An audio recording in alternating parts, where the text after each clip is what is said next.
sister waffe omulungi ng'agenda awuliriza one of the love stories ku channel eno. Story eyo yali ya mwanyinaffe omu eyali mu mukwano n'omulenzi n'afuna olubuto ne luvaamu banafuna miscarriage. Omulenzi bwe yagenda teyadda, n'akimulekamu n'afaafagana nakyo.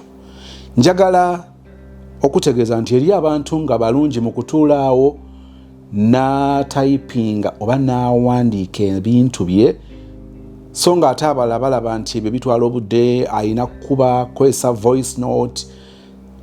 Ono y'omu ku basisita abalungi mu kutuula wansi n'atayipinga n'asengeka ensonga ze. Nsaba okawulirize nga bw'okola ebibyo. Agamba nti, hello Mr. Sozi, banange, I hope you're well. I have just listened to a story of the lady who was dumped after the miscarriage. I can relate with my pain. Just that for my case, I have a beautiful child with him. And to make matters worse, oba wasa, he is my childhood friend. We literally grew up together. Our families are close. Now it's not so much because of our situation, but I loved that guy. Oh my God, I loved him. Guys, I am reading everything nga bwe bakitayipinze. So these are not my words. Nyinza wangambiwa Tony okubanga wa vibe spicinga, but I am reading the exact words that she sent to me. Agamba, I loved that guy.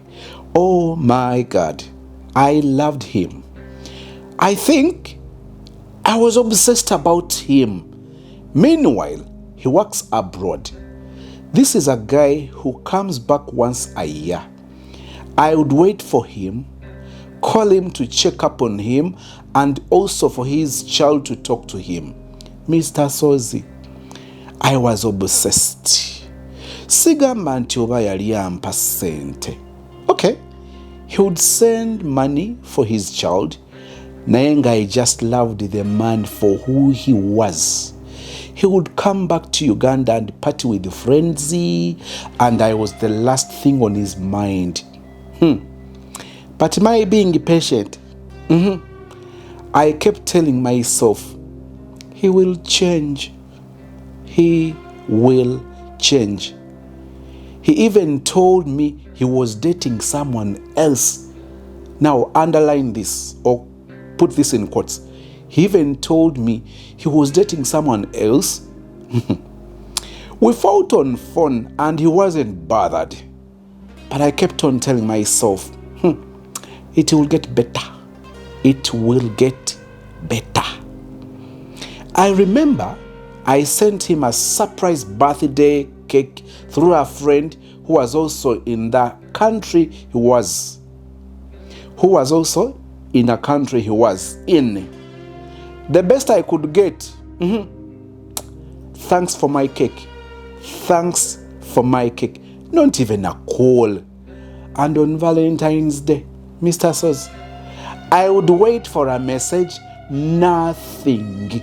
In capital letters. Nothing. I even heard about the breakup between him and his girlfriend. I even heard about the breakup between him and his girlfriend. Now listen, I felt so bad for him, as in she felt bad for his guy breaking up with his girlfriend, and she felt bad. I told him, I felt so bad for him. I told him, those girls don't love you. They want your money. Why don't you invest your money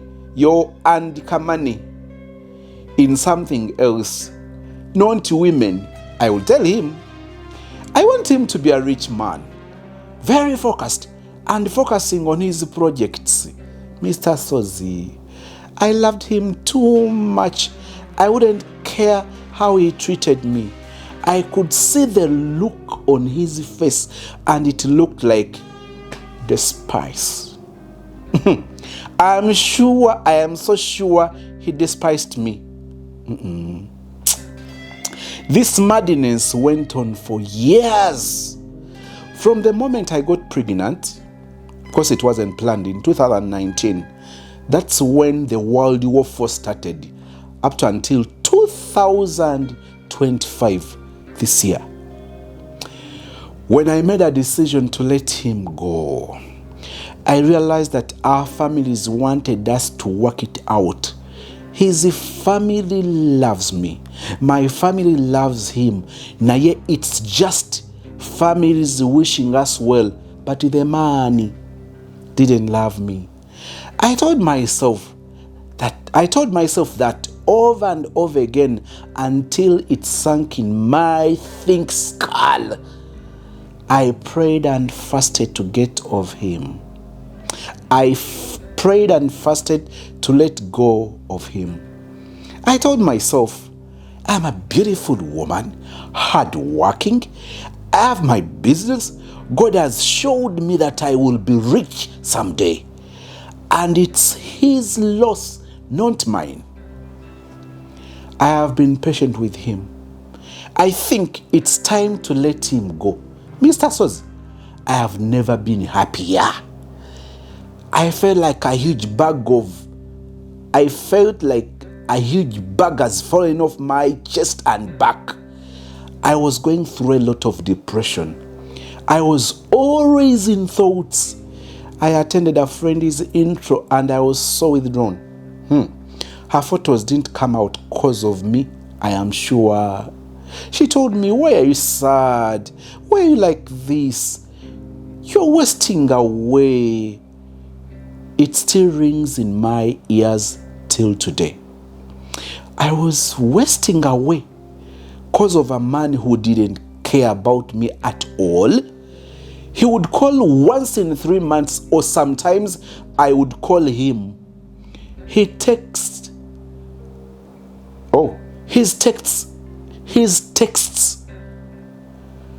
were ever brief. Mr. Soz, I would dream about him. So many times at my workplace, there is a guy who has the same name as this guy, and when people would call him, my heart would skip. I would go into anxiety attack or panic. There is a time we had a huge fight when he kept bragging about his girlfriend. I remember I hated him. I told God, I forgive him, but please keep him away from me. I was in a taxi. I had come from Mutundwe Church from prayers. While I was in the taxi thinking I had forgiven him, lo and behold, I see him at a mobile money shop. I knew he was in Uganda, but I didn't expect to see him.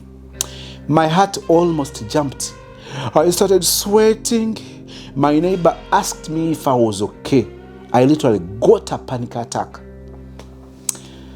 I bought drinking water from those ladies who sell water during crazy jam. I drank the whole bottle non-stop. They spice water. Oh. Cold as it was, I drank it. When that taxi moved, I got better. When he would come home to visit his child, I would panic. My mom told me, mwana wange, eyo love joine eri kuteeka wazibu. She was like, I pray that man knows how much you love him kubanga ochisusa. My dad will tell me, if that man doesn't love you, muleke ojja kufa stroke lwa musajja. But all that would fall on deaf ears. Mr. Soz, nze nga nsala ekkubo nga n'ebirowoozo biri ku guy. I crossed the road, Kampala Road. I saw a guy who looked like him. Kabisa. A car almost knocked me. Nga ndobye. Kumbe birowoozo. I started relating my situation to Irene Nambiru's song, bino birowoozo badde ndyawo ne nalikirira nga mmanye ebyange bisebengerera ne ndowooza nti oba nnina okukyusa ku bye nnina ne ndya muli kimu nga wa konze binono byagala ddagala nenumba mulago muba omusaayi bw'oba kololota nti omusawo nangamba olina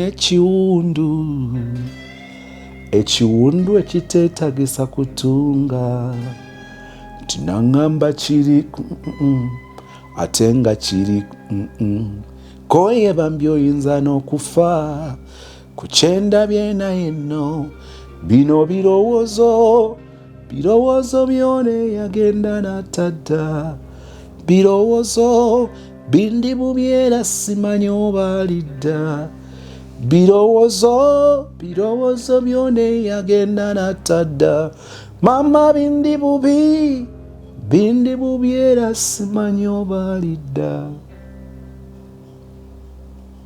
Kati muli mu kufollowinga. You're following the story. This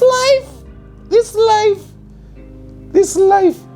Love. L-O-V-E. Love. Togwanga mulavu gwe katonda babbitegeera. I started relating my situation to Irene Nambiru's song Birowoozo. I sought counseling from friends. I even got a counselor, some nice lady. She works at some organization via Entebbe Road. She asked me what was my problem. I couldn't express myself. I was dying, but I couldn't talk. I just walked out and didn't return. Nga neebuuza naye kiki ddala kyenfa? Gayita ndiiko. Nfa ki? That was 2021 to 2023. Now 2024 is when I realized I'm in dream world. I'm delusion. Nigga didn't give a damn. He didn't say it. His actions showed it in full HD, high definition. Over 4K. She's saying high definition, HD. 2025, I made that painful decision to let go. And I am recovering, but God has walked this journey with me. I'm so happy. I told God, if it's for me, it will be. If it ain't, it's okay. So I ignored him completely and he noticed. He sent a text and I ignored it. I felt bad, but I didn't care.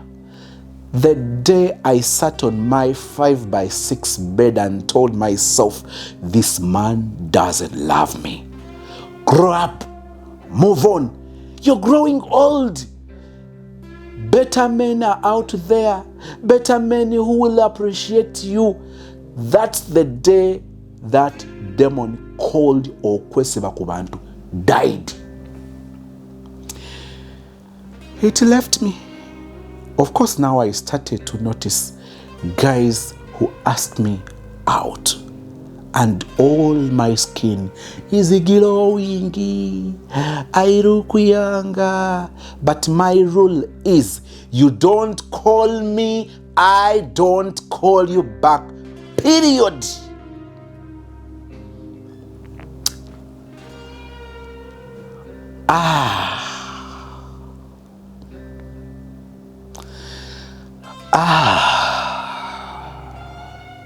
Her conclusion.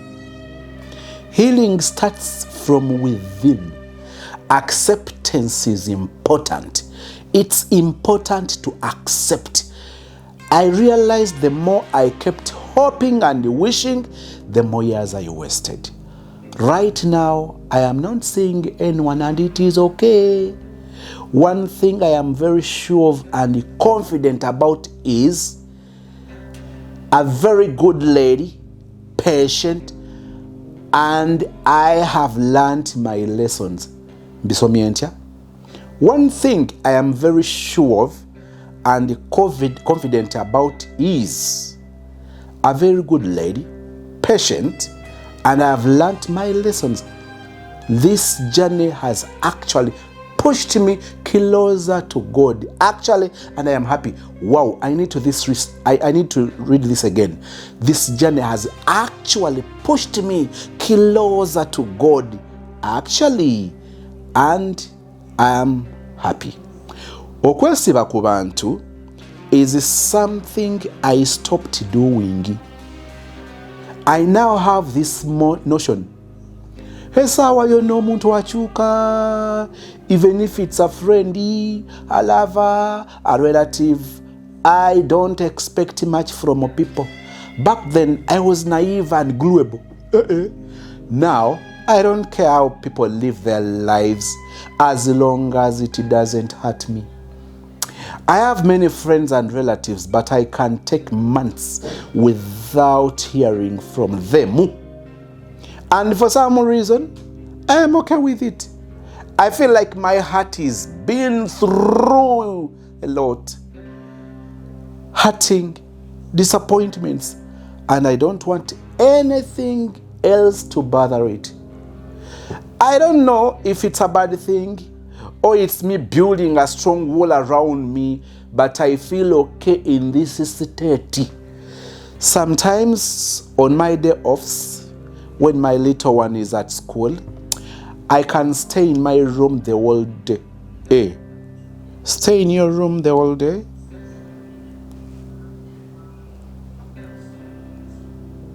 Introvert characteristics, eh? I can stay in my room the whole day, in bed doing nothing, no breakfast. That's dangerous.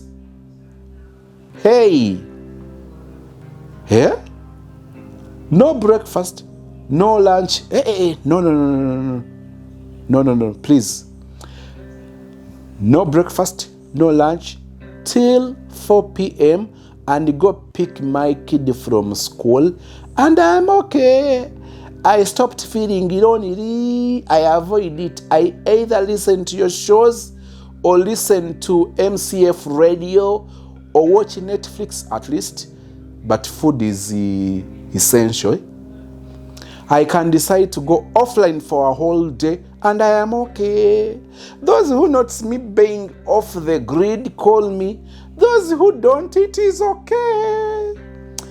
My friend told me it's probably another phase of depression.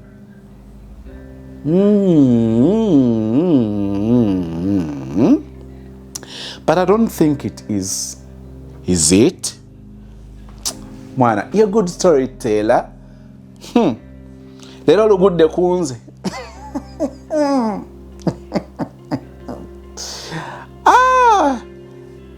I'm sorry I am typing too much, but I had a lot on my chest.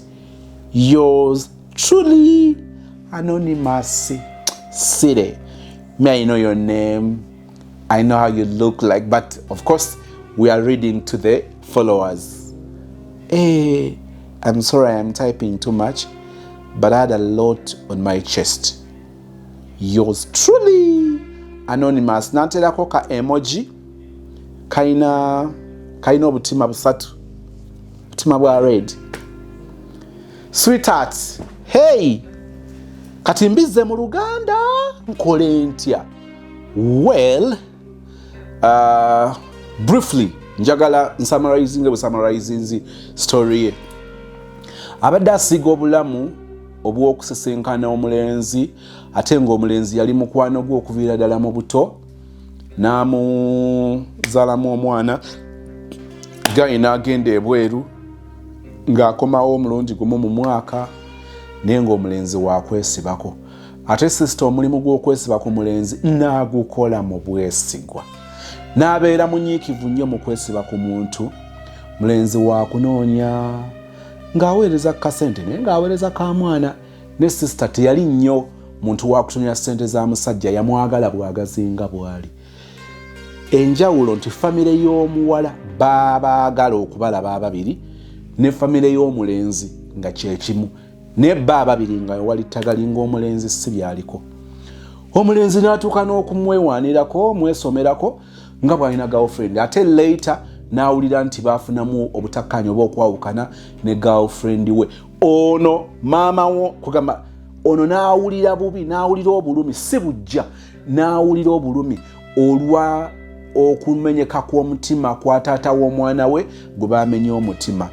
Kyava mugamba nti naye nkubuulire munnange, abo abawala tebakwagala, bakwagalako ssente, singa kalo ziteeka mu bintu ebirala nga si bakazi. Kale najja ng'atambuza obulamu bw'atyo, Gaaya amuba ku mutwe, famire ye mugamba naye waayo omusajja singa bannanga akimanya nga bw'omwagala, singa tuyina emirembe. Taata amugamba omusajja oyo omwagala, ne bw'aba takwagala muleke, ojja kufa stroke lwa musajja. N'atambuza obulamu bw'okwesiba ku muntu. Ku mulimu gy'akola waliyo alina erinnya ng'ery'omulenzi we. Bw'awulira bayita olindooza ng'alowooza bayita mulenzi we. N'abuna emiwabo, amameme ne gamukubagana. Maama n'ajjukira bwe yali ava Emutundwe ku church, n'alengera omuntu oyo. Bw'amulengera ng'ali ku mobile money nga yakomyewo Uganda nga okay, n'afuna waawo otuzi n'atunywa liitiriiti nga awulira alina okwekkakkanya naye yali mu taxi nga waayo oli bulungi, waayo n'oba otya. N'atambulira mu bulamu obw'okwesiba ku muntu, okusala ekkubo, ebirowoozo biri ku musajja bajula okumuyisaamu eggaali. Kaseera katambulanga omulenzi message bw'aba amuyambye wano mukubira, ayinza mukubira omulundi nga gumu mu myezi 3. But was that a relationship? Ate nga bw'aba takubye ono omuwala yalina okukuba. Kati bw'amuweereza obumessage buli buliifu buli mu bufunze nnyo nga bw'ono ogamba ne good morning oli n'akola am space k amoke am k okay. Bannange message bwezikyo ziruma ng'omuntu omwagala ng'otwala obudde n'okola paragraphs nga 3 n'akola sentence emu, we shall talk about that, I'll get back to you. N'akulekaawo noga wait a minute, oba bw'oba owandise tugeze olwo nvuddeyo mu story bannange, simanya nvuddeyo badde njimazeeyo. Ndi mu kwogera ku bino eby'okubanga omuntu omuwandikidde olukala lwa message bweti. Nongane munnange okuba lwena kusisinkana, ngezezaako okukwagala, ngezezaako okutegeera,ncompromise nze. Musajja gwe nkwagala lwaki tobiraba? Ne lwaki onfuula okyokusimulizaako engatto? Byonna n'obyogera, byonna bye njogera sibyogera lwa bubi. Mbyogera kukakasa nti nkwagala naye tondiika ate tonta kugenda. Ye kati nze nkole ntya? Byonna n'obyogera n'agamba nti obuzibu naawe oli complicated, n'ekyoyagala kinnema okutegeera. N'atayogera ku biri byonna oba n'alondako layini emu bweti oyogedde ebintu 10 n'ayogera ku kisembyeyo ate nga kyayogeddeko kyekiri mu mayina. Naga nange nkwagala bannaye n'owulira obusungu n'oweereza voice note za dakiika 15 n'akuddamu ne ka voice note ka butikitiki 10 n'owulira ng'obu n'owulira ng'oyabika ng'owulira oggwawo bakuleete abantu people knock at your door n'owulira ng'oyagala obwatiko omugambo njagaza kigasiya n'onyigira ku kkuba olusobadde ovuga mmotoka bw'oyingira trailer ne weekompozinga noga wait a minute n'otandika okunyigira abaagalana bakutwala mu comedy n'olaba comedy nga comedy asesa bannange Maria Kinga asesa sima batumbeetu. There is this Dr. Hilary I think I like ndoza nzo omukuba I like the guy. Waliwo ne guy omulokole gwe naguddeko, he's a comedian but mulokole comedy we ali Kristo ali very ali super clean gospel comedy Did you guys know that I can be a good comedian, but I am shy? Did you know about that? But I want Uganda fans, but I would be a good producer to a comedian. Mulaba nayimbira byange. Mwali mulidako kunayimbira byange kusimba.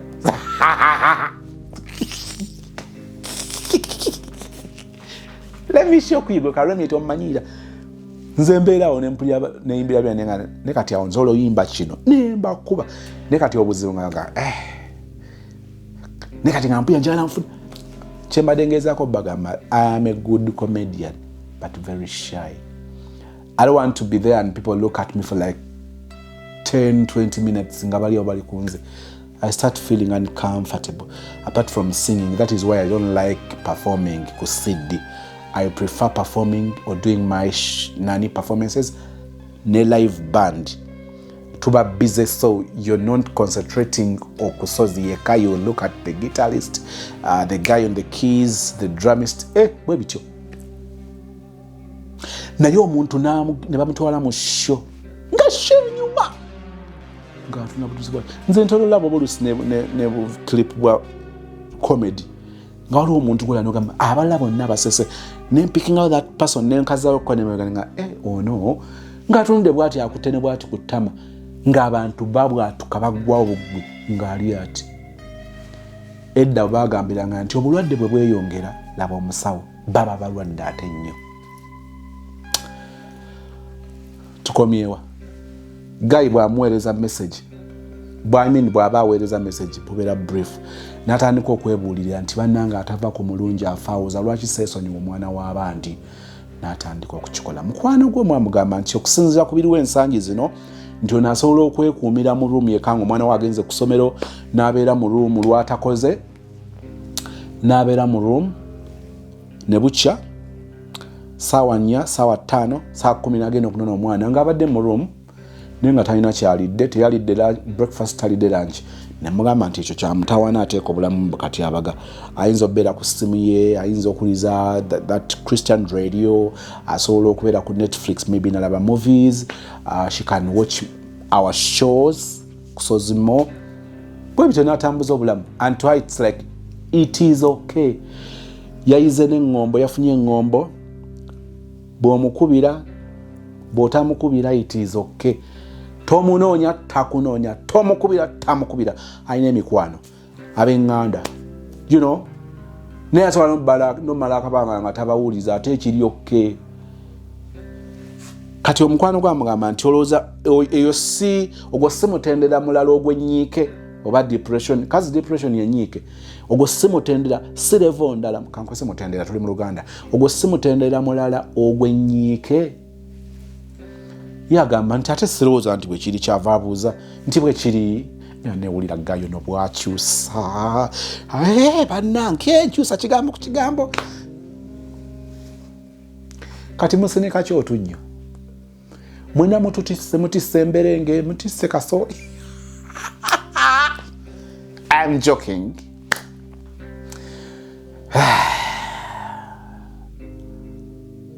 Kale nno ono bw'akugamba nti eyinza okuba guyinza oba omutendera omulala ogwa depression, kiyinza obutaba yes. Omanye okuwona process. It is not a one day thing. Nokeera enkya n'ogamba kati mpulira ndi fine. No. Nga bwe bakujjanjaba n'obamala okukuwa eddagala lino eriyita mu kanula oba ne bakuteekako drip, kati ne bakusibula ne mu ddwaliro, twaligambye nti bakusiibula obeera owonye. Lwaki bakuweerako amakerenda amalala ag'okumirayo ennaku nga 5 ennaku nga ziizo? Lwaki? Ogezaako okuntegeera. So okuwona process si kintu kya lunaku lumu. Kyenvudde ngamba nti argument ye eyinza okubeera yes, esobola okubeera no. Nsobola okukkiriza nti oli mu kuwona, nsobola okukkiriza nti owonye, kyesinza kuteekako nnyo nga sikikakasa kyekyo gamba nti owonedde ddala naye nga mmanyi nti oli mu process ate progressinga bulungi. So singa mbadde musawo wo mbadde ngamba wow, omulwadde azaamu essuubi, omulwadde yakubye ku matu, omulwadde kati atambula, omulwadde kati alya kamere, omulwadde kati asekako, omulwadde kati so nze nzikiriza nti ekirwadde kitutawanyiza ebbanga ggwanvu kati ate bwe tusimbudde okuwona nendaba nga n'okudduka tudduse, so ndaba nga waliwo essuubi. Ebigambo bino nga njagala okutandika entandikwa y'enkomerero ya show eno, njagala obyolekeza abaana ab'obuwala n'abaana ab'obulenzi. Nabanyumizaako omuwala bamuyita Esther. Esther yankyawa ne bw'anaagwa ku channel eno koza ate bambi ku nkomerero bya I don't want to go there. Naye mbadde mbagamba nali mbaddeko mu bulamu obwo, ekimu ku byentunuulira kyalimu nnyo obuto, nali muto mu myaka oba oliawo ate era n'obulamu bwagenda ekawolongojjo tebwali bwange. Ne mala mbabuulira wabanzikirako embuzi, ebeera mbuzi, ebeera nkoko, ebeera mbaata, ebeera ndiga. Nali nkola ku radio. Mwana yanga jambula obumuli. Omanyi show eno waliwo omuntu agiwulira ng'ekwata ku bulwadde bwe bwennyini. Shows zino videos tezitera kubeera na views nyingi. Kino njala nkibabuulire. Tezitera kubeera na views nyingi. Zino shows tezigoyinga viral. They don't. Sije nsubira okkeera enkya ne skyrocketing n'ebeera waggulu. No. Naye abantu abatono beetuukirira. Ebeetuukiridde abantu bennyini abagyetaaga. Bayinza obba 10, 15, 10. Naye mu abo beetuukiridde muyinza obbeeramu abantu 5 nga bagamba nti okuva lwe nnawulira, lwe nalaba show eyo yali yange ate nga yange ddala. So I don't care. Bw'oba ogikoye giveeko si yiyo. Bw'oba olaba nga mpanvu nnyo genda ku birala. Eno show eba teyisi yiyo. Nanyini waayo yagamba nti sozi preach. My dear brother, sweetheart, darling, chibubu, babe, honey. Tubuulire wamasicho kati mukwano kyenjagala okutegeeza kye kino era kyensaba tutandike okukyezimbamu mpola mpola, oleme kulinda bulamu bwakuba nti okituuseeko otandike okuleppuka nakyo. Bw'oba olina omukisa ogukitegeera kati kikozese ng'engabo okole ekisenge ku mutima gwo, okole ekisenge ku bulamu bwo. Nja kuddamu ekigambo kye nnali njogeddeko ate kyannyamba nnyo, nakijja ku bossi wange. Yakola statement eyo yali ejja direct gyendi, so it was one-on-one talk. Nanga Moses nkubuulire, obulamu buno ng'oyagala okubeera n'emirembe, abantu bonna abakwetoolodde bawe erinnya. Which name? Fools, idiots, mad people. Abantu bonna abakwetoolodde balabe ng'abasiru. Era njagala okubategeeza abali mu kundaba mbalabanga abagezi. Nze Moses nkyogera kakati njagala tambula nange okutegeera kino. Yangamba nti abantu abakwetoolodde balabe nga abatategeera, balabe nga abatavaako kalungi, balabe nga ababi.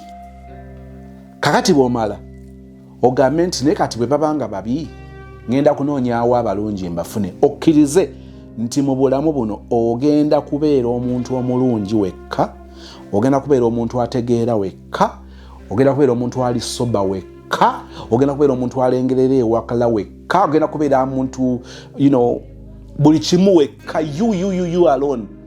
So abantu b'osanga yiga okuba accommodatinga, yiga okuba receivinga, okuba acceptinga nga tobasuubiramu kinene. Lwaki? babi. Kati ekyokuba nga ndi musajja mu Kristaayo Omwadventist, omulokole Omwadventist, Katonda najja nnyamba nengattako ekirala nti okuva ekibi lwe kyajja mu nsi, ebigambo bino bijja kukwanguyira okutegeera bw'obanga oli muntu atya Katonda ng'okkiriza nti eriyo Katonda. Bw'obanga tokkiriza nti eriyo Katonda, nja kubeerako direct omulundi omulala. Naye bw'oba okkiriza nti tuli mu nsi muno naye nga tulina omuyinza wa byonna ye Katonda owa waggulu atuula mu kwakayakana mu butukuvu bwe, byenjogera bino ojja bitegeera.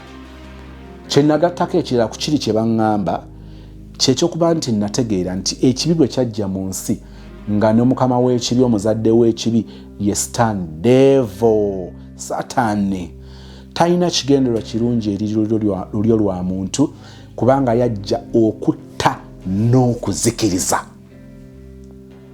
Kati oyo olw'okuba virus ey'ekibi nga taata omuzadde w'ekibi ye Sataani, omulyolyomi oyo yajja mu nsi, Bayibuli ena newegambira oba Yesu yagamba nti zisanze ensi n'abagituulamu kubanga omulyolyomi azze gye muli, ng'alaba kye twolekera kinene.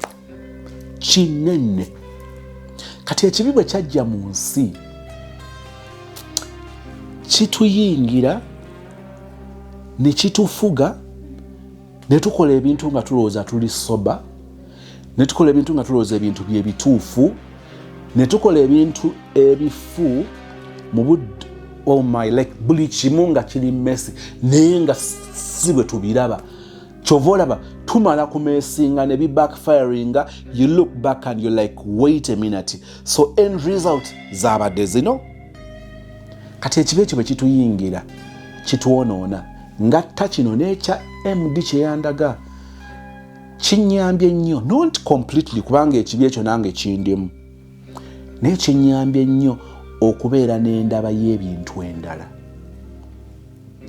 I am not that person who would be that bothered because someone has commented negatively on my post, on my video, on my song, on my post. I'll read. Ekyokudeletinga, people around me batera okunteekako pressure ne bakuweereza screenshot, Moses delete that comment. Nonga kati ndeletinge yaki? Ye bwatyo bwalowoozezza. Mu comments ebitaano, the comments I have read through, nsomye almost 50 messages and they were positive. They understood me. They are with me. Now, why would I concentrate on this negative person yaze na commenting? And please, it is going to mislead your followers. Please delete. Walone yampambako essimu bwati n'agenda n'atandika deletinga. Naye olw'okuba obulamu nayiga engeri y'okubulaba endala, onninnyako n'ogenda ne ŋŋamba genda. Mbadde nga nina n'ekintu ekintawaanya ennyo ate nakyo nakiyize. Njagala nnyo okukuuma amateeka nga ndi ku kkubo nvuga. Ne people abamanyi abatambuddeko nange batyo sinze gwojja okulaba nga nsaliikiriza. No. Nebaza Katonda yampa ekirabo ekyobugumiikiriza. Nyinza okugumiikiriza n'ekyotasuubira. Tekitegeeza nti ndi perfect n'olwo lwezivaawo ne naye banne kati ndowooza mpisa mbi ze zikola kankole ku mpisa embi.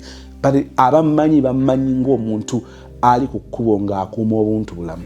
Kati nina obuzibu nti bwe mba nkuumye obuntu bulamu, nsuubira abalala okukuuma obuntu bulamu. You're driving going to Entebbe. Mumanyi ekibuye nti kibuye ezigenda Entebbe one way, n'ezidde e Kampala one way. You're driving towards Najanankumbi on Entebbe Road.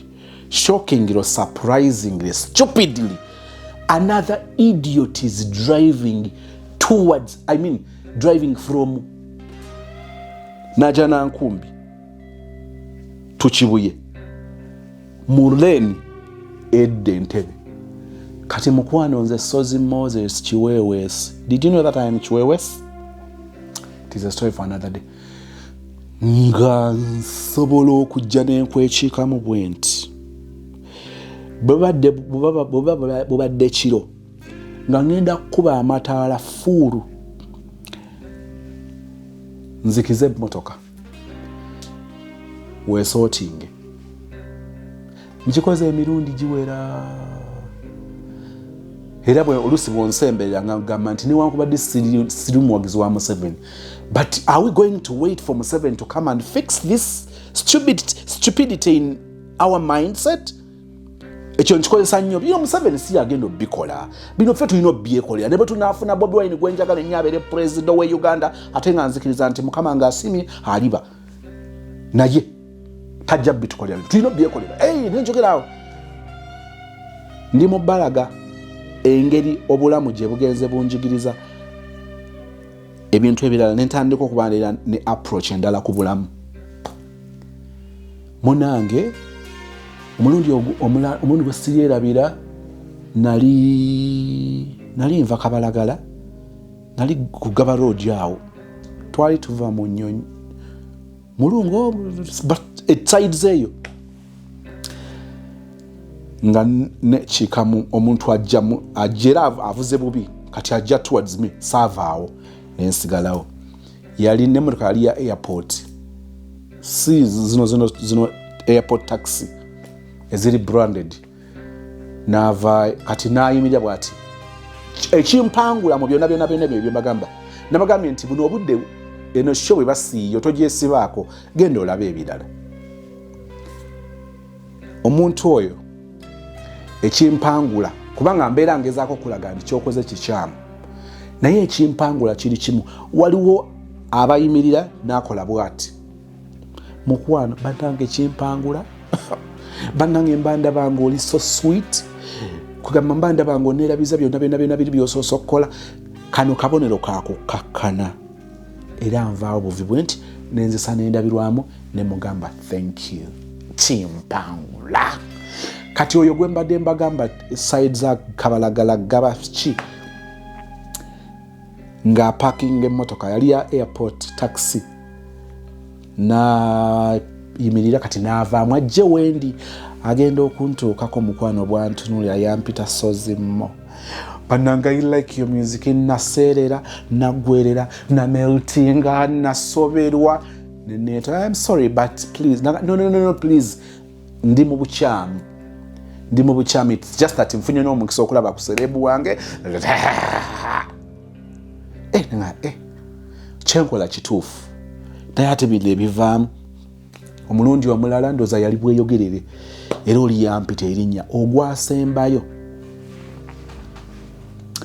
Kamotoka kaali kakadde bulungi katono bulungi, ate bali baavuga bubi nnyo kubanga naye sina nawe nyinza kusalira nga waliwo kifuso sinotruck kibox body kiparkings awo bali mukutikkula.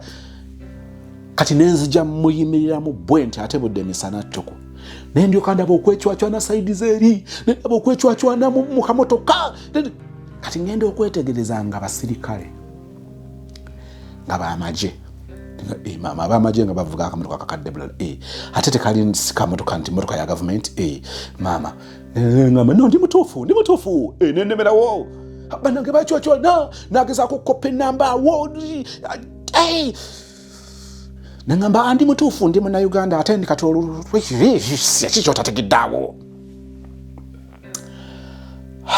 Kati bwe namala oyitawo nenga weero ndi mutuufu ate bakyamu. Naye kakati abantu ngaabo si boyinza okulaga ennyo nti bakyamu. Nenjiga ki ndi wawo ne benzuula buzuuzi nga sijja kubateekamu sense kutegeera nti bibakoze bya kijega, nga nina okufuna emirembe nina okubaleka babeera abatuufu. Byonna mbiyize and I am telling you from that day. Kati obugumiikiriza obwo bulala nabwo nabugattako ninga well anonga why kastantuuka lwaki abantu neeyongedde okubasuubiramu ekitono. Abategeera bolaba nga bategeevu balinga abaasomako, bolaba nga bali badde batya okuswala, nakola ekintu n'omugamba nti nno owaye ekyo gwe okikoze ekyo nagamba ebinnyo kati obadde okyawaawaala olw'ekisoose n'akola confirmation ekutikkisa ebinnyo n'ogamba okay. Kakati bw'oyingira mu relationship bw'ogwa mu love ne expectations eziri ku extreme, disappointment bwejja ekuba bubi.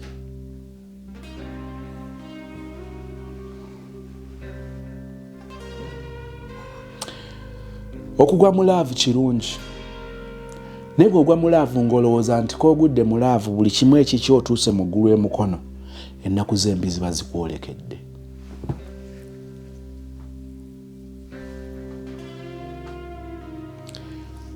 Tuyingire mu laavu nga tusoose okuteeka ekikomera ku bulamu ku mitima gyaffe. Ezo ze njogerako bulijjo ze mpita preventive measures. How do you protect your heart okubeera nga totomezebwa ne wejjusa? Ekisooka kwe kusuubira ekitono mu bantu. Kyova olaba ngamba abawala musinze nnyo okutomera kubanga mugwa mu relationship nga that relationship the reason egikuyingizaamu is just to survive. Omutima gwo batogutaddeeko kikomera oba okijjeewo, baba bagenda kukutomeza left right and center. Byonna ng'obyerabidde nga mmaliriza, nsaba ojjukire kino: okwagala omuntu yagala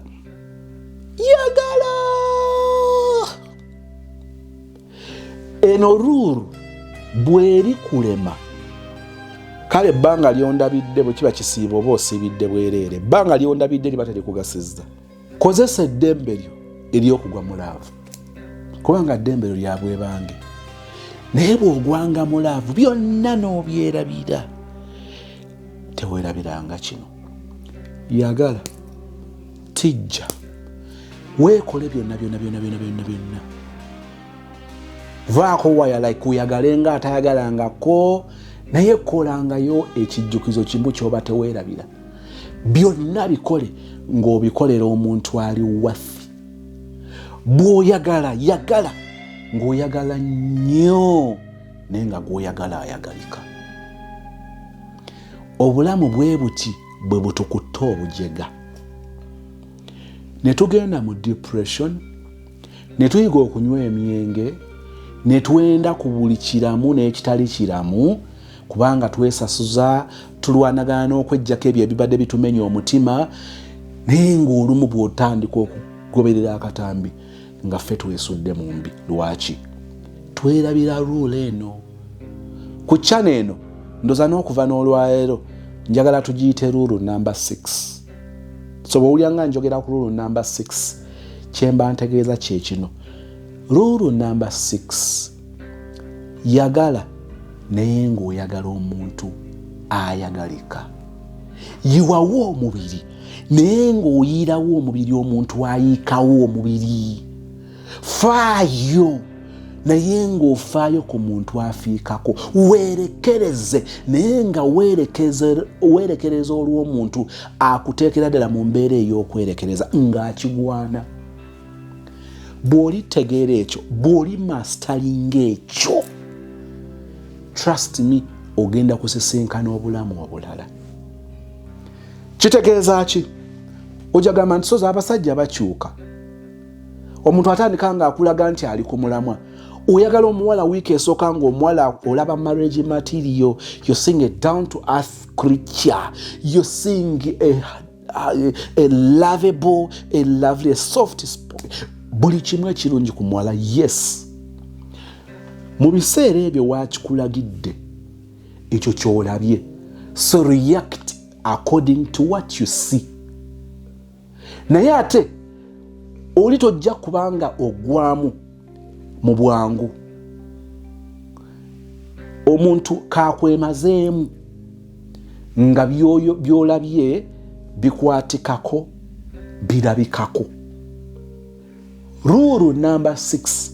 Twagala okwagala omuntu ayagalika.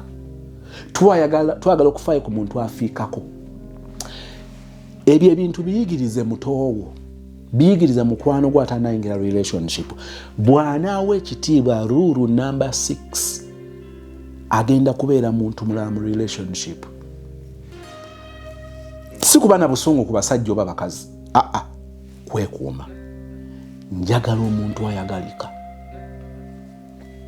Ebitongole bigenda ne bituwa emirimu okusinziira ku mpapula zaffe.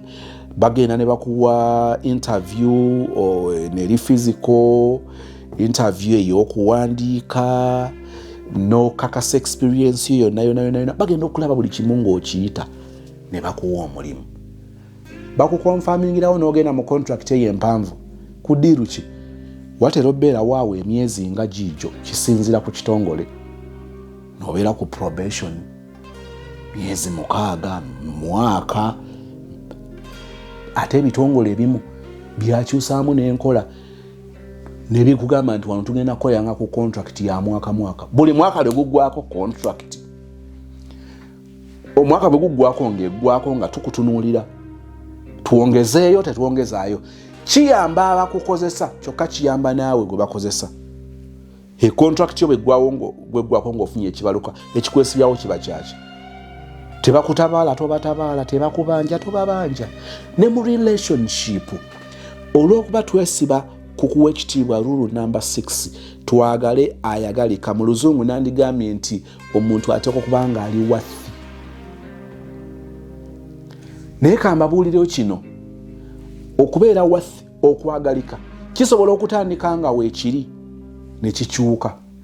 Ffe tetusinga okuwa ekitiibwa omuntu alina okuba nga asigala mu mbeera mwe tusobola omwagalira ng'atuwa ensonga okumwagala. Ate ensonga ezo nga si bya bigambo bugambo nga bikwatikako. Ekitongole bwe kitandika kiba kikuwadde omulimu, waliwo lwe bagamba nti wait a minute, omuntu ono okusinziira ku bwe twatandika naye ebyali mu mpapula ze and the process yali eraga nti akigwana.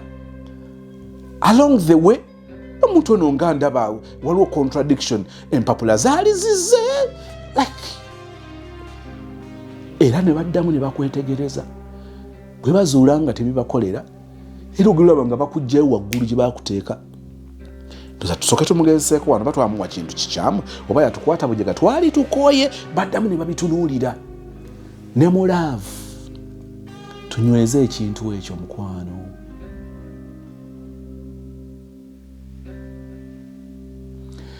Rule number 6 twagala ayagalika.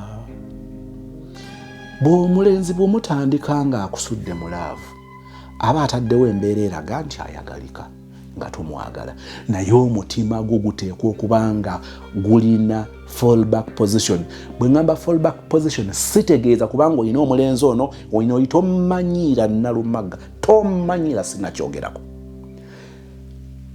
Olw'okuba osuubira omuntu nti essaawa yonna akyuka, kyova oteekawo rules kwotambulira kasita asigala nga akyagwawo weetuli. Bw'aba taliiwo then ensonga etusigaza tetunaba gitegeera. Kyova olaba mbagamba nti mukozesa emikisa gyammwe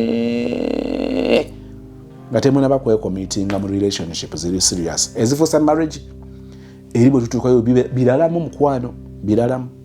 So guys, nga maliriza byonna ng'obyerabidde jjukira rule number 6 yagala ayagalika. Bw'otandika okwekengera abantu mugenda okwekengera, bwe kweyita okwekengera ng'omuntu empintu yabikola dda ne mwerimbika mwajja kukyuka. Things will get better. Things will get better. Gwe weewe essuubi. Things will get better.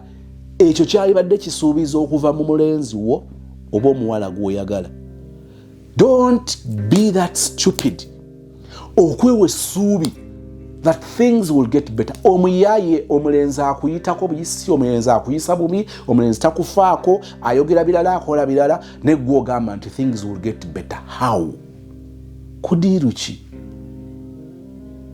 watudde nani mu lukiiko, things will get better. Gwe byononye oli yabyononye, yayogera ki ku kyo, kati yakumenya omutima agamba ki, yakujolonga agamba ki, gwogamba things will get better, yagamba ki? Nemubeera mu relationship obwekisiru mbu things will get better, kyokanga gwe okyegamba oli si kyayogera. Nobeera mu relationship n'ogifunamu olubuto, things will get better, gayi n'akulagajjalira ku lubuto naye gwe kyogamba things will get better. N'otoba n'olubuto, famire yo nebeerawo neekuyirawo omubiri nga bagamba naye yakufunyisa olubuto ali luddawa, nga mu mutima ogamba things will get better.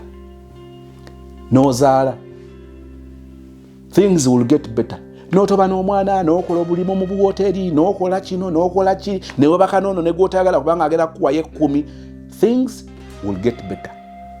Era munnange obeera oli awo nga ebintu birabikanga ebigetinze better kubanga tuba tukyali awo gayi ng'ayingirawo. Munnange omanyi baali bansiba, kati omanyi twali twagenda e Somalia kulwana luta, nonga omusajja ono yayingira ddi amagi. Nanga wayi ndowooza akabanga kemaze nga simulaba abadde ku training, kakati n'olyoka nga munne akomyewo anti azzeeyo n'abiri n'ajja ne kaddole k'omwana. Omanyi balina obuntu bwe bajja nabwo obwo obumotoka obumondomondo obwo n'akateeka awo. Ano kati olaba abaali bansekerera bali wanendaba, kati things tebigetinze better, n'oddamu n'oyala ne mumala ekizadde. Mbwe ejja ebbiri sooka mwana ate okkakananga era ofuna olubuto, omuyaye ng'addamu ng'amazzi gakulukutira gye gaali gakulukutidde. Kiki ekyakubuzaabuza things will get better? Things will get better okipimidde ku ki? Nemwewa ensonga oteekeddwa okubeera mu relationship nga si ggwe weewa ensonga okubeera mu relationship eyo. Guys, don't be that dense. Beera mu relationship ng'omulenzi gw'oyagala akuwa ensonga okubeera mu relationship, ng'omuwala gw'oyagala akuwa ensonga to stay in that relationship. Don't be stupid to give yourself reasons why you're keeping yourself in that same relationship that you call a relationship. Things will get better.